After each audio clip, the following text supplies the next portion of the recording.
Hello, my name is Ralph Clark, and this presentation is about non-governmental organizations, also known as NGOs. Topics that will be covered in this presentation include what are NGOs and their characteristics, explain their role in emergency management and disaster operations, and how they fit into the National Response Framework.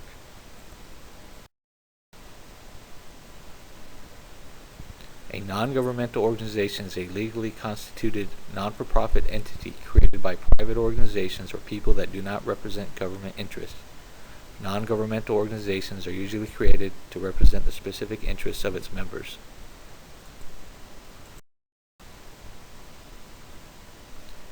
A key characteristic of NGOs is their inherent independence and commitment to specific sets of interests and values. These interests and values drive the group's operational priorities and shape the resources they provide. Also, every NGO is unique. No two organizations have exactly the same objectives, missions, operating procedures, or capacities. Another characteristic of NGOs is that they are founded, developed, and managed by civilians that are highly skilled, trained, and educated in disaster management, public health, and logistics. NGOs also require funding from external sources to implement and manage their programming. Funding sources include government agencies, private foundation grants, and private contributions or donations. Although NGOs are not created by government, it may receive funding from government. When an NGO is funded totally or partially by a government, it maintains its non-governmental status as long as it excludes government representatives from membership. NGOs also typically serve needy populations that have been affected by some emergency or disaster. They operate in a bottom-up fashion through local capabilities, regional organizations, and maintain working relationships with government partners to implement disaster assistance.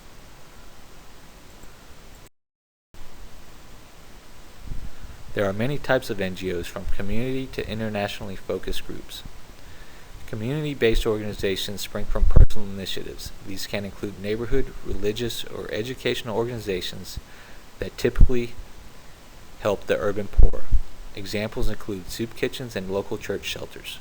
Citywide organizations include organizations such as the Rotary or Lions Club, chambers of commerce and industry, coalitions of business, and educational groups.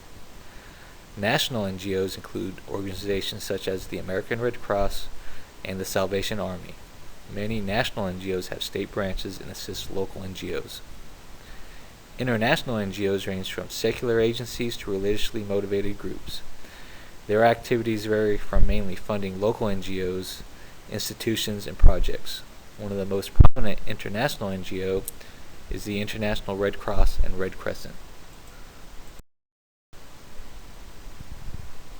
The primary role of NGOs responding to emergencies are to reduce the level of physical, emotional, and psychological suffering by providing essential services to an affected population. These essential services are provided by NGOs at the local, state, and national level in times of need and play important roles before, during, and after an incident. NGOs provide shelter locations and needed supplies, emergency food and water, counseling services, assist with post-cleanup, and provide other vital support services. NGOs also bolster and support government response and recovery efforts by training and managing volunteer resources, managing and distributing donations, and interfacing with emergency managers to identify and coordinate assistance. When providing assistance, NGOs are integrated into the incident command system. According to the National Response Framework, NGOs may be requested to staff various levels of the Joint Field Office, depending on the requirement of the incident. As part of their support to federal and state support operations, NGOs may also participate in emergency support functions at the local or national level to organize their resources and capabilities. The American Red Cross is a supporting agency designated as a primary service provider to the mass care functions of ESF Func 6.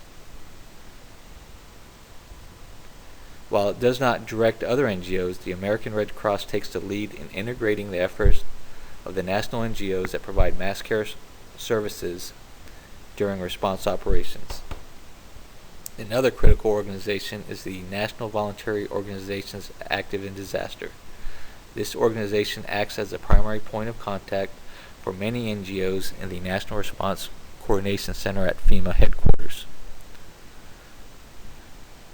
According to the National Response Framework Annex, the National Voluntary Organizations Active in Disaster also facilitates and encourages collaboration, communication, cooperation, and coordination among the 40-plus NGOs that are involved in supporting ESF 6.